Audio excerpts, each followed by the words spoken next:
உலக தமிழர்களுக்கு வணக்கம். இது கிங் டிவி. இன்றைக்கு நம்மோடு நேர்காணலில் இணைந்திருப்பவர் மூத்த பத்திரிகையாளர், அரசியல் விமர்சகர் திரு சேக்குவேரா ஜெய்சங்கர் அவர்கள்.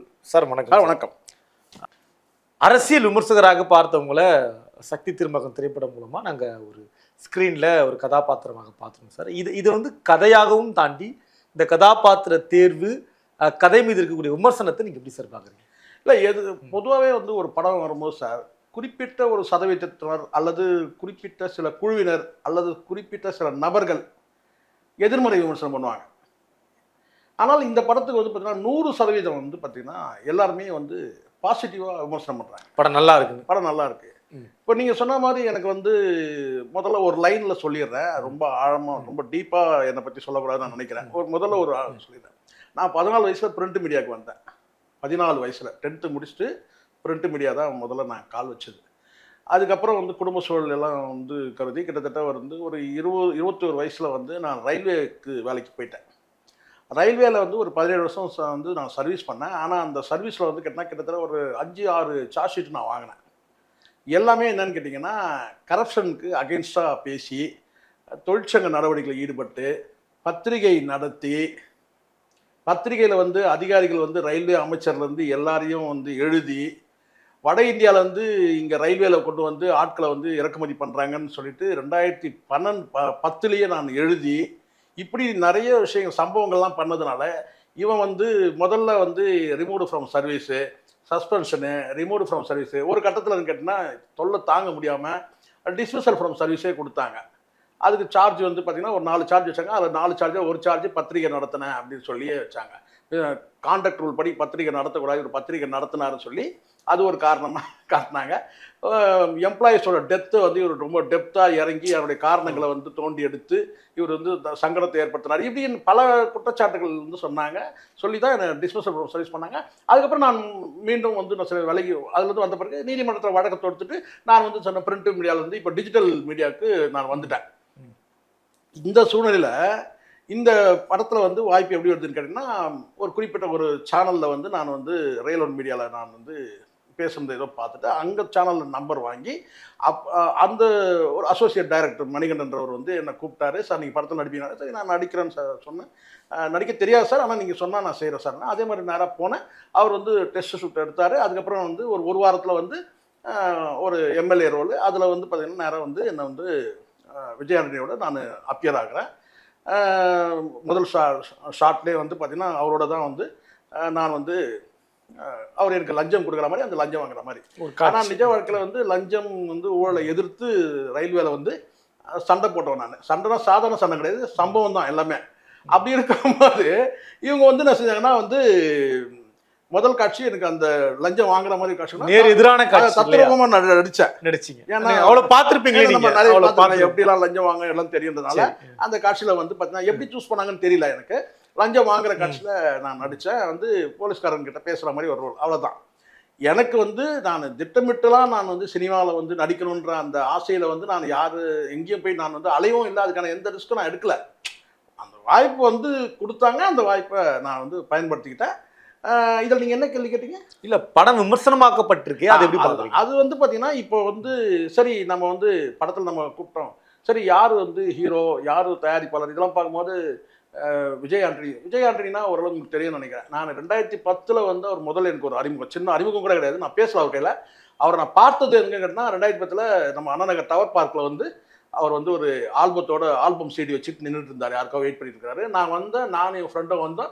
இவர் எங்கேயோ நம்ம பார்த்துருக்கிறோமேனு சொல்லி பார்த்துட்டு அப்புறம் நான் ஞாபகம் வச்சுக்கிட்டேன், இவர் வந்து சினிமா ஃபீல்டில் எங்கேயோ நம்ம பார்த்தோம், சினிமா இதில் வந்து காட்சியில் எங்கேயோ பார்த்தோன்றது மட்டும் பார்த்துட்டு போயிட்டுறான்னு. நிறைய படங்கள் அவர் படங்கள் நான் பார்த்ததில்ல. ஒரு குறிப்பிட்ட 4 படம் வந்து பிச்சைக்காரன், நான், சலீம், இதெல்லாம் வந்து இந்த படம்லாம் பார்த்தேன். கடைசியாக வந்து உங்களுக்கு இந்த மார்கன் கூட பார்த்தேன்.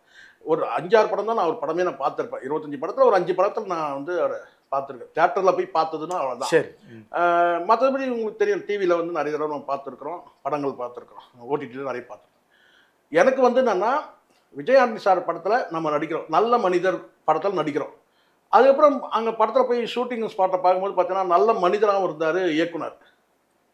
ஏன்னா அவர் 2-3 ஷாட் எடுக்கும்போது சகிச்சுக்கிட்டாரு. என்ன இது இவனை வந்து அப்படின்ற மாதிரி மனசுக்குள்ள நினைப்பாங்கல்ல ஆனால் அவர் அப்படி எதுவுமே காட்டவே இல்லை, முகத்தில் எந்த ரியாக்ஷன் இல்லாமல் 2 ஷாட் 3 ஷாட்டுக்கு போகும்போது கூட அவர் என்ன சொன்னார், நான் வந்து சார் இந்த ஷாட் சரியில்லை, நான் இன்னொரு ஷாட் கூட நடிக்கிறேன் சார். நான் சொல்லும்போது இல்லை சார் இதுவே நல்லா இருக்குன்னு சொல்லிட்டு 2வது ஷாட்டு ஓகே 3வது ஷாட் ஓகே பண்ணாருன்னு வச்சுங்களேன். ஒரு சின்ன காட்சி தான் அது, கொஞ்சம் நான் கஷ்டம் கொடுத்துட்டேன் ஒரு வேலை அப்படின்னு நான் ஃபீல் பண்ணேன் உண்மையிலே. ஆனால் நல்ல மனிதராக வந்து எனக்கு தெரிஞ்சார் அருண் பிரபு வந்து. ஏன்னா அருவி படம் நான் பார்த்துருக்கிறேன், அதில் நான் இயக்குனர் பேரை கூட எனக்கு ஞாபகம் சரியாக இல்லை. அதுக்கப்புறம் என்ன நடிக்க கூட்டும்போது தான் கேட்டால் அருவி படத்தை இயக்குனாரே அந்த இயக்குனர் தான் அப்படின்னு சொன்ன பிறகு தான் எனக்கு அவர் மேலே வந்து ஒரு பெரிய ஒரு இது ரெஸ்பெக்ட் வந்துச்சு. ஏன்னா அந்த படம் உங்களுக்கு பார்த்துருப்பீங்க, அருவி படம் வேறு லெவல் அது. ஸோ அப்படி இருக்கும்போது அதுக்கு பிறகு அந்த படத்தில் நான் நடிச்சுட்டு வந்துட்டேன். அவரோட உழைப்பு பார்த்து பிரமிச்சேன் உண்மையிலே. அருண் பிரபு வந்து கடுமையான உழைப்பாளி. அந்த ஷூட்டிங் வந்து பார்த்தீங்கன்னா இந்த தேனி எப்படி பறக்கும், எப்படி ஒரு இடத்துல நிற்காது, இப்படி ஓடும்ல, அப்படி தான் அவருடைய சுறுசுறுப்பு வந்து அந்த இடத்துல நான் பார்த்தேன். அது ஏதோ நான் படத்துக்கு வாய்ப்பு கொடுத்தாங்க சொல்கிறேன்னு நினச்சிட போறீங்க, அது உண்மை. நான் 10 மணிக்கு நான் வண்டி எடுத்துட்டு நான் கிளம்பும் போது பார்க்குறேன், அப்போ வந்து அடுத்த நாள் ஷூட்டுக்கு வந்து ரெடி ஆகிட்டு இருக்கிறாரு. ஒரு 10:30 மணிக்கு மேலே 11 மணிக்கு அடுத்த நாளுக்கு ரெடி ஆகிறாரு. சுறுசுறுப்பான நல்ல மனிதர். அப்போ நான் ஒரு நல்ல மனிதர்கள் படத்தில் நம்ம நடிச்சிருக்கிறோம். படம் பார்த்துக்கிறேன் வந்து பார்த்தீங்கன்னா வந்து உண்மையிலே வந்து பார்த்தீங்கன்னா ஒரு நல்ல படத்தை, ஒரு சரித்திரம் புகழ்வாய்ந்த படத்தில் நம்ம நடிச்சிருக்கிறோம் அப்படின்னு நினச்சிட்டேன் மனசில். ஏன்னா அந்த அளவுக்கு வந்து படத்தில் வந்து வசனங்களாக இருக்கட்டும், காட்சி அமைப்புகள், சின்ன சின்ன விஷயங்களை கூட ரொம்ப ஷார்ப்பாக செதுக்கியிருக்கிறார். எனக்கு நான் பார்த்துருக்கேன், சினிமா பார்வை நம்ம நீண்ட காலம் நமக்கு இருக்குது. ஏன்னா அப்பாவே வந்து லைட் மேனாக வேலை செஞ்சவர் தான் மாடர்ன் தியேட்டர்ஸில். நீண்ட காலம் சினிமா பார்வை நமக்கு இருக்குது. ஆனால் சினிமா வேண்டான்றது நான் வேண்டான்னு இல்லை, அதுக்கு நம்ம இன்ட்ரெஸ்ட் எடுத்து போகலை, அவ்வளோதான். நம்ம வந்து பிரிண்ட் மீடியா இந்த சைட்லேயே வந்து அப்போ இந்த படத்தை நான் பார்க்குறேன் வந்து சோறு எடுத்து சுப்பையான்ற ஒரு கேரக்டரை வந்து இவர் நடிப்பார். எனக்கு உண்மையிலே அந்த படத்தில் நான் விரும்பின இந்த கேரக்டர் கொடுத்துடலாமே நமக்கு அப்படின்னு நான் நினச்சது வந்து பார்த்தீங்கன்னா வாகையோட கேரக்டர், வாகை சந்திரசேகர் தான். இந்த கேரக்டர் நம்ம கொடுத்துடக்கூடாதா அப்படின்னு நம்ம வந்து நான் ஏங்கினது உண்மையிலேயே. அந்த அளவுக்கு வாகை வந்து பார்த்தீங்கன்னா அவ்வளோ வந்து அந்த கேரக்டரோட ஒன்றி போயிருப்பார். ரொம்பவும் நல்லாவும் இருக்கும். போகிற போக்கில் இருக்க அவர் நடித்த மாதிரியே இருக்காது சார். அது இது சரி போகிற போக்கில் அப்படி அந்த படத்தில் யாருமே வந்து நடித்த மாதிரியே இருக்காது, அப்படியே அந்த கேரக்டராகவே மாறின மாதிரி இருக்கும். விஜய் ஆண்டனி சார் உட்பட எல்லாருமே அந்த அளவுக்கு இயக்குனர்கிட்ட இருக்கிற அந்த பவர் நடிக்க வச்ச மாதிரியே தெரியாது. எல்லாருமே அந்த கேரக்டரோடவே இருக்கிற மாதிரி இருக்கும். ஒவ்வொரு கேரக்டரும் தனித்தனியாக நீங்கள் நிறைய பேர் நடிக்கிற மாதிரி இருக்கும் அந்த படத்தில் நீங்கள் பார்த்தீங்கன்னா. அப்போ அந்த காட்சிகள் எல்லாமே கேட்டால் படம் இன்டர்வல் வரைக்கும் வந்து வேகம், அவ்வளோ வேகம். சரி, அதுக்கப்புறம் ஆஃப்டர் இன்டர்வல் வந்து படம் தொய்வாயிடுன்னு பார்த்தா இதை விட 2 மடங்கு வேகம். அவ்வளோ ஸ்பீடாக வந்து கொண்டு போகிற அடுத்த காட்சி நீங்கள் யூகிக்க முடியாத ஒரு காட்சி வந்து நிற்கும். நெக்ஸ்ட் காட்சியில் வந்து பார்த்தீங்கன்னா என்னன்றதை நீங்கள் யாருமே யூகம் பண்ண முடியாது. ரொம்ப பிரமிச்சேன் நான் இயக்குனரை பார்த்து உண்மையிலேயே. இப்படி வந்து எப்படி வந்து ஏன்னா கிட்டத்தட்ட ஒரு 20 மணி நேரம் சொல்லக்கூடிய விஷயத்த சதீஷ் 2.5 மணி நேரத்தில் சொல்கிறது எப்படி இருக்கும்?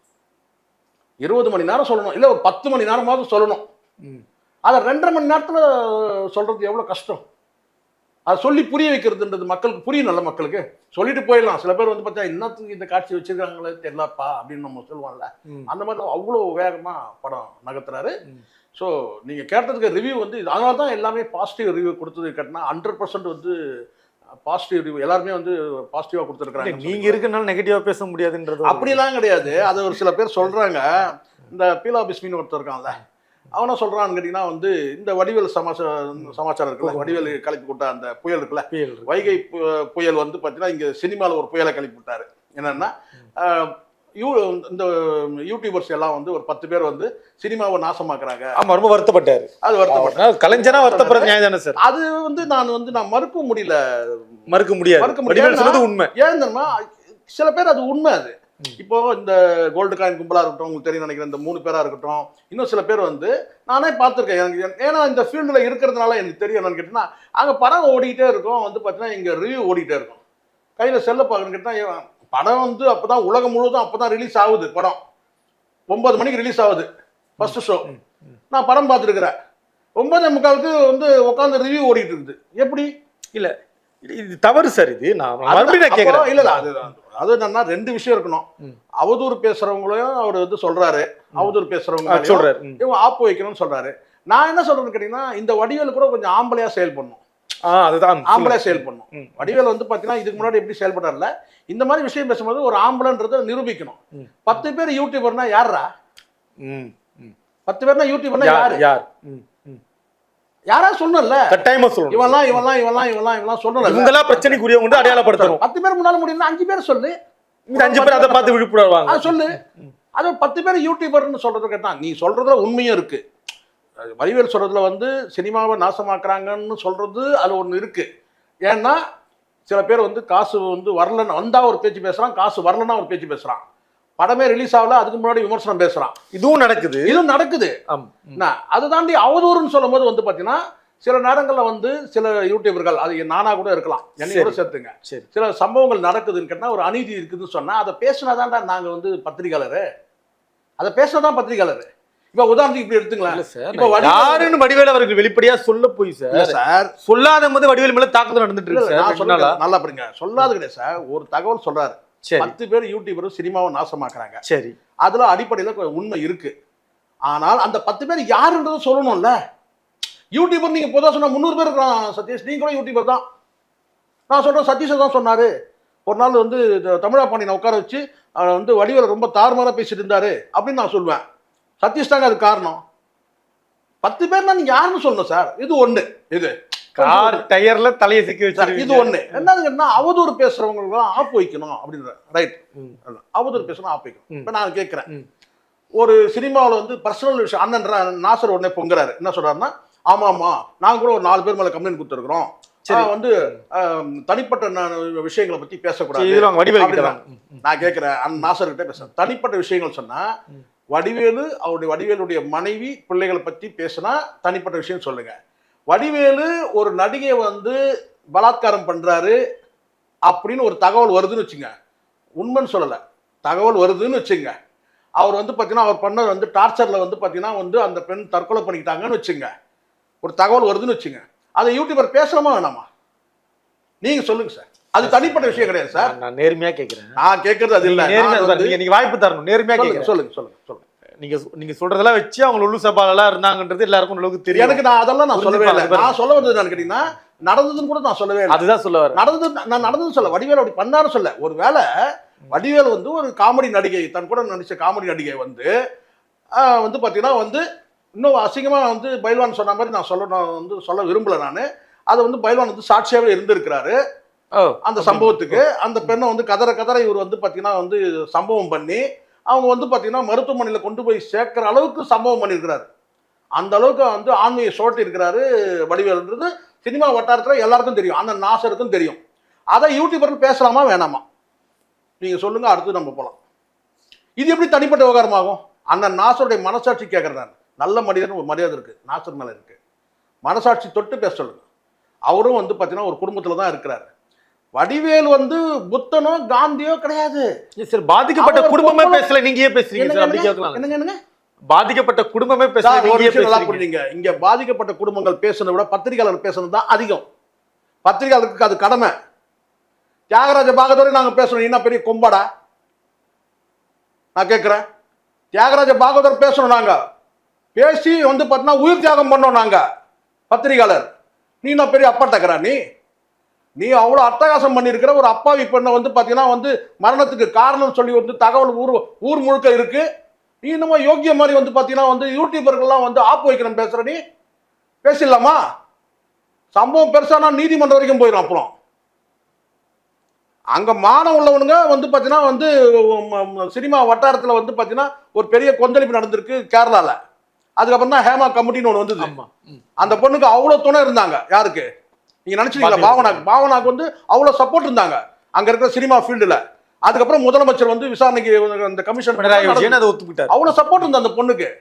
இங்க வந்து ஒரு அப்பாவி பொண்ணு, ஒரு ஒடுக்கப்பட்ட வகுப்பு சார்ந்த ஒரு பொண்ணு வந்து பாத்தீங்கன்னா நீ வந்து பாத்தீங்கன்னா அவ்வளவு வந்து துவம்சம் பண்ணிட்டு இன்னைக்கு நீ வந்து ரொம்ப யோகியம் புனிதம் மாதிரி பேசிட்டு இருக்கிற.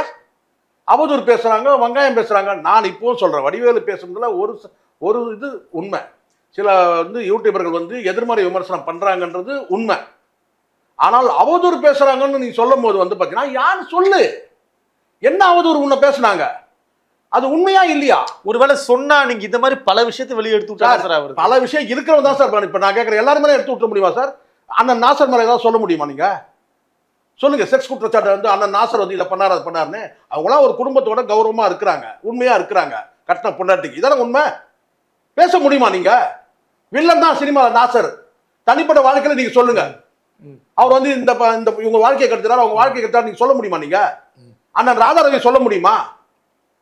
சொல்லுங்க. வில்லனுங்க தான் எல்லாமே, அதுவும் சாதாரண வில்லனுங்க கிடையாது.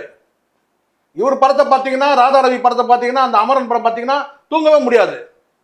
ஏன்னா அப்படி இருக்கும் அந்த வில்லன் கேரக்டர், அப்படி இருக்கும். இவர் அண்ணன் நாசருடைய படம் தலைவாசல் படம் பார்த்தீங்கன்னு வச்சுங்களேன், இது பயத்துல மூத்திரம் முட்டிக்கும். ஆனா வேற விதி. இன்னைக்கு வந்து சஞ்சய் தத் வருவாரா, அமிதாப் பச்சன் வருவாரா, இவர் வருவாரான்னு தமிழ் சினிமா வந்து காத்துட்டு இருக்குது. ஆனா அருண் பிரபு பண்ணார் பத்தி ஒரு சம்பவம் யார் நடிக்க வச்சா தெரியுமா? வில்லனை தெரியாது இல்ல, போய் பாருங்க, படம் போய் பாருங்க. காதல் ஓவியம் கண்ணன் தான் வில்லன். சம்பவம் படம் ஃபுல்லா கண்ணன் வரக்கூடிய ஒரு கேரக்டர் வந்து பாத்தீங்கன்னா ஒரு சீனை வந்து பாத்தீங்கன்னா சம்பவம் தான். எப்படி? அதுதான் இயக்குனர் தேடல்னு ஒண்ணு இருக்கு. நீங்க வாயை போகிறீங்க சஞ்சய் தத்து வராரான்னு சொல்லிட்டு. சஞ்சய் தத்து மாதிரி 4 மடங்கு நடிக்க முடியும் அண்ணன் நாசரால, நான் சொல்றேன். அதுக்கு பல படங்கள். அவருடைய துரதிருஷ்டம் வந்து கேட்டா அந்த சந்திரமுகி படத்தில் போயிட்டு அவர் வந்து காமெடி கேரக்டர்ல நடிச்சிட்டாரு, காமெடி வர மாதிரி பண்ணிட்டாரு. அதுக்கப்புறம் கேரக்டர் ஆர்டிஸ்ட் ஆகிட்டு அதுக்கப்புறம் வந்து பார்த்தீங்கன்னா உங்களுக்கு தெரியும்ல, அவ்வளோதான். அப்புறம் பாகுபலியில் வந்து இப்படி கையை இப்படி வச்சுருக்கிற மாதிரி போட்டு என்ன மாதிரி ஆர்டிஸ்ட் இவங்கெல்லாம் சார். முதல் படம் நாசர், ஏதோ நாசர் நான் கூல் பண்ணணுன்றதுக்காக நான் பேச நினைச்சிட போறீங்க, அப்படிதான் நினைக்கிறீங்க நீங்க. சில பேர் அப்படிதான், அங்க பேசினா அவன் துட்டு வாங்கிட்டான்றான், இங்க பேசினா அவங்ககிட்ட துட்டு வாங்கிட்டாரு, இவரை தூக்கி பேசினா அவர்கிட்ட துட்டு வாங்கிட்டாரு. இப்பவே நினைப்பாங்க வடிவேலை பத்தி என்ன இவ்வளவு காண்டு நினைப்பாங்க சார். நாசர் வந்து ஒரு படம் நல்லா இருக்குங்க சார். குறைனா சொல்லணும் சார், நிறைனாலும் சொல்லணும் சார். இப்ப சொல்லணுமான்றேன் சார். நான் சொல்லணும். ஒரு நல்ல தொடக்கத்தை தொடங்கிட்டாரு வடிவேலு. பாருங்க, வடிவேலு சிறந்த நடிகரெல்லாம் இருக்கலாம். தனிப்பட்ட வாழ்க்கையில வந்து நீங்க வந்து பாத்தீங்கன்னா நீங்க வந்து தொழில் சார்ந்த தனிப்பட்ட வாழ்க்கை நல்லா புரிஞ்சுக்கணும். உங்களுடைய குடும்பத்து விவகாரத்தை யாரும் பேசவே இல்லை. சினிமா ஃபீல்டில் நீங்க எப்படி இருந்தீங்கன்னு பேசுறோம். சினிமா ஃபீல்டில் நீங்க என்னெல்லாம் வந்து பார்த்தீங்கன்னா அட்ராசிட்டினா அது பேசிதானே ஆகணும். அது எப்படி பேசக்கூடாதுன்னு நீங்க சொல்லுவீங்க? அது தனிப்பட்ட பர்சனல் மேட்ரு, பெட்ரூம் மேட்ரு. எப்படி ஆகிடும் பெட்ரூம் மேட்ரு? தொழில் இல்லை இது. விசாகா கமிட்டின்னு ஒன்று இருக்கு, தெரியுமா உங்களுக்கு? ஆமா, பெண்களுக்கான இருக்கு. எல்லா நிறுவனங்களையும் கூட நான் சில விஷயத்துக்கெல்லாம் நாங்க வந்து யூடியூபர்ஸ்லாம் நாங்க அமைதியா இருக்கிறோம் சதீஷ். இவங்க வந்து நடிகர் சங்கம் வந்து யூடியூபர்ல ரொம்ப டச் பண்ற மாதிரி இருக்கு. சில விஷயங்கள் வந்து பேசுறாங்கன்னா யாரை பேசுறாங்களோ அவங்க தனிப்பட்ட முறையில் டிஃபர்மேஷன் ஷூட்டு போடலாம். இப்போ கெனிஷா அண்ட் ரவி மோகன் விஷயத்துல பேசியிருந்தோம்னா அதுக்கு வந்து அவங்க டிஃபர்மேஷன் ஷூட்டு போடுறாங்க. ஆனால் அந்த நாசர் என்ன பண்றாருன்னா இதை வந்து ஒரு போலீஸ் கம்ப்ளைண்டா கொண்டு போறாரு. ஆமா, இது போலீஸ் கம்ப்ளைண்டா கொண்டு வந்தா பாதிக்கப்பட்டவங்க வந்து ஒரு புகார் கொடுத்தாலும் அதுல ஒரு நியாயம் இருக்கு. ஆனால் தொழிற்சங்கன்றது ஒரு சங்கன்றது வந்து பார்த்தீங்கன்னா அந்த சம்பந்தப்பட்ட ஊழியர்களுக்கு அந்த பணியாளர்களுக்கு வந்து வெல்ஃபேர் பார்க்கலாம். இப்போ உதாரணத்துக்கு அவங்க வந்து இது மாதிரி வந்து ஒரு வந்து கிரிட்டிசைஸ் பண்ணுறாங்க, நான் பாதிக்கப்பட்டிருக்கேன்னு சொன்னால் அவங்கள புகார் கொடுக்க சொல்லி அந்த புகாருக்கு பின்னாடி இருந்து இவங்க வந்து பார்த்தீங்கன்னா பேக்கப் பண்ணலாம். என்னன்னு கேட்டிங்கன்னா அவங்களுக்கு தேவையான ப்ரொவிஷன் கொடுக்கலாம், வழக்கறிஞரை கொடுக்கலாம், பணம் கொடுக்கலாம், போக்குவரத்து செலவு கொடுக்கலாம், எல்லாம் பண்ணலாம். ஆனால் புகாரே வந்து பார்த்தீங்கன்னா வந்து நடிகர் சங்கம் கொண்டு வந்து கொடுக்குது புகாரை. அது வந்து எனக்கு வந்து பார்த்தீங்கன்னா அது வந்து அவ்வளோ சரியானதா இல்லை. இது சட்டம் சார்ந்த பார்வையில் பார்க்கக்கூடிய விஷயம். நாளைக்கு வந்து ஹைகோர்ட்டில் வந்து ஒரு பெட்டிஷன் போட்டோம்னா அது வந்து பார்த்தீங்கன்னா வந்து மொத்தமாக குவாஷ் ஆகிறது மட்டும் இல்லாமல் அது ரிவர்ஸ் ஆகிடும். அதுக்கு வாய்ப்பு இருக்கு. நான் சொல்றேன், பாதிக்கப்பட்டவங்க புகார் தரக்கூடாதுன்னு நான் சொல்லலை சதீஷ், கொடுக்கணும். அது நீங்க டிஃபர்மேஷன் ஷூட்டாக இருக்கட்டும், நீங்க கிரைம் கம்ப்ளைண்ட் கொடுக்கலாம். ஆனால் சங்கம் வந்து பார்த்தீங்கன்னா வந்து யூடியூபர்ல வந்து அச்சுறுத்துற நடவடிக்கையில் ஈடுபடுது நடிகர் சங்கம். அதுவும் இந்த வடிவேல் மாதிரி ஆட்களுடைய பேச்சை கேட்டுக்கிட்டு அண்ணன் பேசுறாரு, நாங்க 4 பேர் பின்பு வழக்கெடுத்து நாங்க நடவடிக்கை எடுத்திருக்கிறோம். யார் தெரியுமா அந்த 4 பேர்? யார் சொல்லுங்க? யார் சார்? காந்தராஜ், தமிழா பாண்டியன், பைல்வான் ரங்கநாதன். பைல்வான் ரங்கநாதன் தான் அந்த சினிமா ஓரளவுக்கு ஒழுக்கமா இருக்குதுன்னா அந்த பைல்வான் ரங்கநாதனால தான் நான் போல்டா நான் சொல்லுவேன். யார் வேணா என்ன வேணா சொல்லிட்டோம். ஓரளவுக்காவது கொஞ்சம் அச்சத்தோட வந்து பார்த்தீங்கன்னா ஒரு ஒழுக்கமா இருக்கிறாங்க. அது பைல்வான். 4வது ஆள் நான் அடியேன். எனக்கு ரொம்ப வருத்தம் என்ன 4வது ஆளா தள்ளிட்டாங்களேன்ட்டு. நான் கேட்கிறேன், அந்த நாசரை கேட்கிறேன், மனசாட்சி நெஞ்சில கை வச்சிடணும், மனசாட்சியோட நான் கேட்கிறேன். கேளுங்க, அந்த நாசரை கேளுங்க, அந்த நாசரை வந்து நெஞ்சில கை வச்சுக்கிட்டோம். சரி, நெஞ்சில கை வச்சோம். ஒரே கேள்விதான் நான் கேட்கிறேன். பாசத்தோட கேட்கிறேன், அன்போட கேட்கிறேன், உரிமையோட கேட்கிறேன், கோபத்தோட கேட்கிறேன், ஆவேசத்தோட கேட்கிறேன், மானத்தோட கேட்கிறேன். ஒரு கேள்வி அண்ணன் பதில் சொல்றேன். இந்த பீலா பிஸ்மி இருக்காங்க, எவ்வளவு நடிகைகளை என்னென்னலாம் பேசிருக்கோம். த்ரீஷாவுக்கு வீடு வாங்கி கொடுத்தது விஜய், பேசனா இல்லையா? அண்ணனுக்கு தெரியுமா தெரியாதா? தெரியும். அண்ணன் நாசருக்கு தெரியுமா தெரியாதா? யோகி பாபு யோகி பாபு குப்பைன்னு பேசுனது யார்? இதே பீலா பிஸ்மி தான் குப்பை. இந்த 3 பேருமே சேர்ந்து பேசுனாங்க.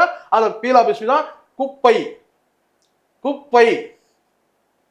அதுக்கு பிறகு வந்து பாத்தீங்கன்னா சூப்பர் ஸ்டாரே இல்லைன்னு சொல்லி டீக்ரேட் பண்ணி பேசுறது, படங்களை வந்து பாத்தீங்கன்னா அடிச்சு பேசுறது, என்ன எவ்வளவோ இருக்கு. எவ்வளோ வந்து பாத்தீங்கன்னா தனிப்பட்ட விவகாரங்கள் எடுத்து பேசுற நபர் தான். இதே நான் சொல்றேன் கேட்டீங்கன்னா வந்து மழை பிடிக்காத மனிதன் ஒரு படம். அந்த படத்துக்கு பின்னாடி எவ்வளவு பேரோட உழைப்பு இருக்கும் சார். நீங்க ஒரு லைன்ல முடிக்கலாம். யாரு? பீலா பிஸ்மி என்ன சொல்றேன்னா, அது விமர்சனம் ஏதோ பண்ண போறாங்க. நான் கூட ஆவலா இருந்தேன், ஏதோ விமர்சனம் பண்ண போறாங்க. நான் சொல்றேன், என்னை பொறுத்தவரையில் மழை பிடிக்காத மனிதன் படத்தில் விஜய் ஆண்டனி நடிக்காமல் வேற யாராவது நடித்திருந்தால் அந்த படம் வந்து வெற்றிகரமாக ஓடி இருக்கும் என்பது என்னுடைய கருத்து. இதுவாடா விமர்சனம்? இதுவா விமர்சனம்? நீங்க யோசிச்சு பாருங்க. ஏதாவது வந்து பாத்தீங்கன்னா அந்த படத்தை பத்தி சொல்லி இது பத்தி ஏதாவது காட்சி சரியில்லை, அந்த காட்சி மாற்றி அமைச்சு, அப்போ உனக்கு என்னன்னா விஜய் ஆண்டனி உனக்கு பிடிக்கல. இப்ப இவன் என்ன நினைக்கிறான்னா, இப்ப நான் அண்ணன் கிட்ட முடிச்சிடறேன். அண்ணன் நாசர் வந்து கேட்டான். இப்ப நான் கேட்கிறேன், அண்ணன் நாசர் வந்து பாத்தீங்கன்னா 2 முதலியாருக்கு மேல நடவடிக்கை எடுத்துட்டாரு. 2 முதலியார் யாருன்னு கேட்டீங்கன்னா, ஒன்னு காந்தராஜ், ஒன்னு நான். 2 நாடார்கள் மீது நடவடிக்கை. ஒன்னு தமிழா பாண்டியன், பைல்வான். பாயறதெல்லாம் அப்படிதானே, எங்க மேல பாஞ்சிட்டீங்க, ரைட்டா? சரி. நான் கேட்கிறேன், பீலா பிஸ்மி யாரு? பிஸ்மி ஒரு உங்களுக்கு தெரியும், ஒரு இஸ்லாமியர். அண்ணன் நாசர் யாரு? இஸ்லாமியர். அதுக்காக நீங்க விட்டுட்டீங்கன்னு சொல்ல முடியுமா? சொல்லலாமா? அதோட பெரிய தப்பு சார், அதோட பெரிய கொடுமை. அப்ப உங்ககிட்ட நியாயம் இல்லைன்னு அர்த்தம். ஏன் அந்த கரிசனை வந்து பார்த்தீங்கன்னா காந்தராஜ் மீது பாய முடியுது, தமிழா பாண்டி மீது பாய முடியுது, சேகவாரம் மீது பாய முடியுது, பைலான் மீது பாய முடியுது, ஏன் வந்து பிஸ்மி மேல பாயல நாசர்? யோசிச்சு பாருங்க. அண்ணனோட உரிமையோட கேட்கிறேன் நானு. இதுக்கு பதில் வந்து அவர் மனசாட்சியை விட்டுறேன். இப்ப நீ இப்படி வந்துருங்க. இப்ப இவனுக்கு என்ன பிரச்சனைனா, இப்ப வந்து சக்தி திருமகன் வந்துரும். இவனுக்கு என்ன பிரச்சனைனா, யார்? பீலா பிஸ்மிக்கு என்னன்னா ஒரு வார்த்தை சொல்றான். என்ன சொல்றான்னா, எப்படி பாருங்க, அவன் கற்பனை பாருங்க எப்படி இருக்கு. விஜய் ஆண்டனி வந்து ஒருத்தருக்கு வாய்ப்பு கொடுத்திருக்கிறாரு. அவர் வந்து நடிகர் நடிகைகளை அவ்வளவு கேவலமாக பேசக்கூடியவர். ஏன்னா இவர் நல்லா பேசுறாராமா. யாரு? விஜய்க்கு வீடு வாங்கி, தீஷாக்கு வீடு வாங்கி கொடுத்ததெல்லாம் உள்ள பூந்து வந்தார்ல அப்படின்னா, அப்படி வந்து என்ன வந்து சினிமா நடிகைகளையும் நடிகர்களையும் அவ்வளோ கேவலமாக பேசக்கூடிய ஒருத்தருக்கு வந்து, மோசமாக பேசக்கூடிய ஒருவருக்கு வந்து அவர் வந்து சக்தி திருமகன் படத்தில் வந்து அவர் வாய்ப்பு கொடுத்துருக்காரு. ஒருவேளை வந்து இப்படிப்பட்ட நபருக்கு வந்து வாய்ப்பு கொடுத்து நடிக்க வைத்தால் எதிர்மறை விமர்சனம் செய்பவர்கள் செய்யாமல் இருப்பார்கள் என்று நினைத்து கூட அந்த வாய்ப்பை கொடுத்துருக்கலாம் என்பது என் கருத்துன்றான். இது எப்படி இருக்கு? அதாவது அவர் எதிர்மறை விமர்சனம் பண்றது வந்து நான் நடிச்சதுனால அவர் பண்ணலையாமா. நான் என்ன சொல்றேன், அந்த பயம் இருக்குல்ல உனக்கு, எது அந்த பயம் இருக்குல்ல, சக்தி திருமகன் படத்தை நம்ம தொட வேணாம். அவன் சொல்லியிருப்பான் முதல்ல. என்னங்க அந்த 3 பேர் உட்கார்ந்து இருக்கும்போது, என்னங்க அந்த படத்தை எதிர்மறை விமர்சனம் வேணாம், அதில் வேற அவன் நடிக்கிறான். யாரு? அவன் வேற ஒரு சீன் வரான் அதுல. இது நம்ம அதை எதுவும் பேச வேணாம், நம்ம அப்படியே கடந்து போயிடலாம். டேய் நீ இல்ல, யாருமே வந்து பாத்தீங்கன்னா அந்த படத்தை எதிர்மறை விமர்சனம் பண்ண முடியாது சார். ஏன்னா படம் முழுக்க சம்பவம். யாரும் எதிர்மறை விமர்சனம் பண்ணவே முடியாது. இப்பதான் லேட்டஸ்டா கொஞ்சம் நாள் கடற்கதான் இப்ப பத்தி எரியுது. சக்தி திருமகன் வந்து அதுல உள்ள இருக்கிற கண்டென்ட் வந்து எரிய ஆரம்பிச்சிருக்கு. நீ வந்து பேசவே முடியாது, நீங்க எதிர்மறை விமர்சனம் பண்ணவே முடியாது. நீ நான் நடிச்சாலும் சரி. ஆனா நான் சந்தோஷப்படுறேன், அந்த பயம் இருக்குல்ல உனக்கு. இது இந்த படத்துல சேகவரா இருக்கிறான், எதிர்மறை விமர்சனம் பண்ண வேணாம். பண்ணா ஏற்கனவே சாதாரணமே கழுவி ஊத்துவான். இது ஏற்கனவே நம்மளை அவன் தான் வந்து எக்ஸ்போஸ் பண்ணுகிறான். இது நம்ம 3 பேரையும் மறுபடியும் அவனை வேற நம்ம ஏதாவது பேசி அந்த படத்தை பத்தி பேசி அவன் எனக்காக தான் பேசுறானுங்கன்னு சொல்லி நினைச்சு மறுபடியும் நம்மள ஏதாவது வந்து ரொம்ப தூக்கி கழுவி ஊத்திர போறான்னு சொல்லிட்டு ஒதுங்கி போறீங்க. அவ்வளவுதான். சரிங்க சார். நான் சொல்றேன், நான் நடிச்சதுனாலயோ கிடையாது.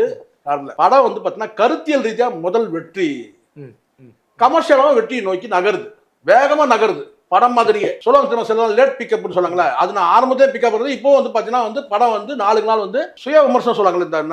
இந்த படம் பார்க்கக்கூடிய அலுவலகத்தில் 100% வந்து நேர்மறை விமர்சனம் தான். சரி, படம் பார்த்துட்டு வர பண்ணக்கூடிய அந்த விமர்சனம் மூலமா படம் வந்து வேகம் எடுக்குது. சரிங்க, தொடர்ந்து பேசலாம். நன்றி.